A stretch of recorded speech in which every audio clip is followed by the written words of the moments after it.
Hello viewers, কেমন আছো সবাই? আশা রাখছি সবাই খুব ভালো আছো। আমার নতুন একটি ব্লগে সবাইকে সুস্বাগতম।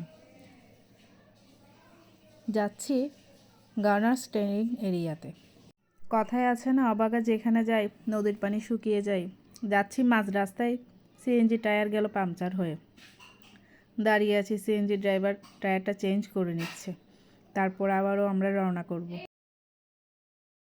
সিএনজি ঠিক হয়ে গিয়েছে, আমরা আবারও সিএনজিতে উঠে বসে পড়লাম। যাচ্ছি, বেশি দূর আর নেই, আমরা প্রায় কাছাকাছি চলে এসেছি। এই তো নেমে গেলাম সিএনজি থেকে। এবার কিছুটা জায়গা পায়ে হেঁটে গিয়ে আমরা চলে যাব গার্নার্স ট্রেনিং এরিয়াতে।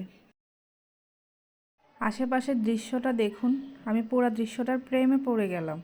মানে আমি এত স্লো হাঁটছিলাম জাস্ট চারপাশটা দেখতে দেখতে, আর সূর্যটাও প্রায় অস্তগামী। তখন প্রায় 4:30 কি 4:45 বেজে গিয়েছিল। আর এটা হচ্ছে আর্মিদের ট্রেনিং সেন্টার। প্রথমে টিকিট কেটে নিতে হয়। আপনি চাইলে বাইক বা কার নিয়েও যেতে পারেন, কিন্তু ওগুলোরও পার্কিংয়ের জন্য আলাদা করে টিকিট কেটে নিতে হবে।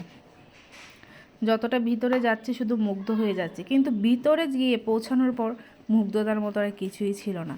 পরিবেশটা ছিল খুবই স্নিগ্ধ, ভালো লেগেছে। এখানে ব্রাইডাল ফটোশ্যুটও চলছে। তারপর এখানে একটা লেক আছে যেখানে কায়াকিংয়েরও ব্যবস্থা আছে। আমরা বের হওয়ার আগে কায়াকিংও করব। চলুন আস্তে ধীরে হেঁটে আমরা ভিতরে যাই। এই যে ভিতরের দিকে চলে আসলাম, তেমন কিছুই ছিল না, খাওয়ার মতো কিছু ছিল না। ছোটোখাটো একটা দোকান ছিল, ওগুলোতে চিপস, চকলেট, তারপর কফি মেকারের চা, এগুলাই ছিল। আর সাহিত্য ঈগল পাখিটা কিনে ওর বাবা ওকে এটা সেটিং করে দিচ্ছিল। তারপর ছেলে মেলে এটাকে উড়াবে। বাবা ছেলে ঈগল নিয়ে রেডি, এবার উড়ানোর জন্য চেষ্টা করছে। আর ওখানে প্রচুর বাতাস থাকার কারণে ইজিলি এটা উড়ে যাচ্ছিল। মানে উড়ানোর জন্য আলাদাভাবে কোনো চেষ্টা করা হয়নি, কিন্তু সেম কাজটা সাহিত্য বাসায় এসে ছাদে গিয়ে করতে চাইলো, বাট উড়াতে পারলো না। এটা একটা পিকনিক স্পটও বটে। আগের দিন এখানে পিকনিক হয়েছিল, সেজন্য এখানে অনেক ত্রিপালও টাঙানো দেখা যাচ্ছে, অনেক ডেকচি পাতিলও ছিল। আপনারা চাইলে এখানে পিকনিকের জন্য যেতে পারেন। হয়তো বা ভাড়া নিবে, বাট প্লেসটা আসলে পিকনিক করার জন্য খুবই সুন্দর। আর এই কিউটিটা সাহিত্যর চারপাশে শুধু ঘুরপাক খাচ্ছিল। আমি ভিডিও ক্লিপ ধারণ করতে পারিনি। এই ঈগলটা কেনার পরে মিনিমাম 8 থেকে 10 জন ওর কাছে এসে ঘুড়িটার প্রাইস জিজ্ঞেস করছে, আর মেয়েগুলা ওর সাথে এসে এসে ভিডিও করছিল। হয়তো বা ওরাও কোনো ব্লগার হবে। বাট আমার ছেলেটা খুব আনইজি ফিল করতেছিল যখন ওর কাছে কোনো মেয়ে গিয়ে ওকে ভিডিও করছিল। আর যেহেতু ওই দিন ছিল একাদশী, আমরা বাইরের কিছু খাবো না, তাই আমি বাসা থেকে মিষ্টি আলু সিদ্ধ 2টা নিয়ে গিয়েছিলাম। ওই 2টা মিষ্টি আলু সিদ্ধ দিয়ে আমরা চা দিয়ে খেয়েছিলাম, আমি আর বড়দি। খুব হাস্যকর বিষয়, ওখানে সবাই তাকিয়ে তাকিয়ে দেখছিল আমাদেরকে। চা খেয়ে এবার আমরা বাইরের দিকে যাচ্ছি, লেকের পাশে কিছুক্ষণ বসবো, তারপর কায়াকিং করব। এবার আস্তে ধীরে গুটি গুটি পায়ে আমরা লেকের দিকে আগাচ্ছি। ওখানে গিয়ে আমরা কিছু ছবিও তুলেছিলাম। তারপর ওর বাবা কায়াকিংয়ের জন্য টিকিট কেটে নিল, কিন্তু ওদের কাছে বুট খুবই সীমিত ছিল, বাট কায়াকিংয়ের জন্য মানুষ ছিল প্রচুর পরিমাণে। আমরা টিকিট কেটে দাঁড়িয়ে আছি, বোট আসলে আমরা উঠব কায়াকিং করার জন্য। আর সাহিত্য চাচ্ছিল হস্তগামী সূর্যটা দেখার জন্য, কিন্তু ওর হাইট কম থাকার কারণে দেখতে পাচ্ছিল না, তাই ওর বাবা কুলে তুলে ওকে দেখালো। এবার বুট চলে আসলো, এখান থেকে একটাতে আমরা উঠব।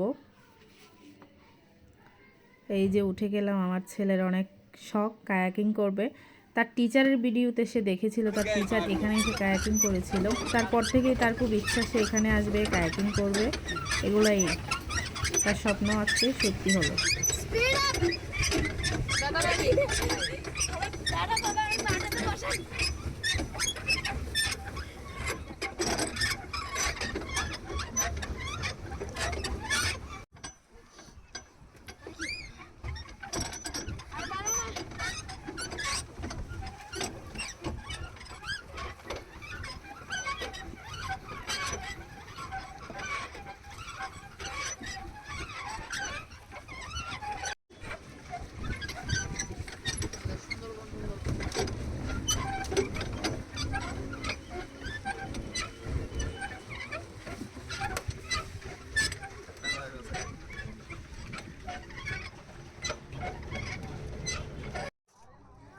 আমাদের কায়াকিংয়ের টাইম শেষ, এক বুট আধা ঘন্টা 200 টাকা। এবার আপনারা যতজনই উঠতে পারেন একটা বুটে। বুট থেকে নেমে পড়লাম, এবার চলে যাব। ভিডিওটা আজকের মতো এখানেই শেষ করব। আর আমার ভিডিওটা কেমন লেগেছে অবশ্যই জানাবেন, আর জায়গাটা কেমন তা তো অবশ্যই জানাবেন। আর আপনাদের ভালো লেগে থাকলে অবশ্যই ওখানে গিয়ে ঘুরে আসবেন একবার, ভালো লাগবে অবশ্যই যদি যান ফ্যামিলিকে নিয়ে। ওইসব জায়গাতে একা গিয়ে কখনোই ভালো লাগে না, হয় যান বন্ধু বান্ধবীদের নিয়ে, না হয় যান ফ্যামিলিকে নিয়ে। বাট যদি আপনি চিন্তা করেন একা ঘুরতে যাবেন, কোনো মজাই পাবেন না। Thanks for watching. ছোট্ট একটা কমেন্ট করবেন আমার ভিডিওটা নিয়ে, আর আমাকে লাইক ফলো শেয়ার দিয়ে আমার পাশে থাকবেন এবং আরও নতুন কিছু করার জন্য উৎসাহিত করবেন। দয়া করে এমন কিছু বলবেন না যেটাতে আমার উৎসাহ আরে পিছন দিকে চলে যায়। খুব কাছের মানুষজন মাঝে মাঝে এইসব কথা বলে, আমাকে সরাসরি বলে, আর আমার ফ্যামিলি মেম্বার কাউকে পেলে তাদেরকেও কথা দুইটা শুনিয়ে দেয়। এই কাজটা আপনারা করবেন না। টাটা।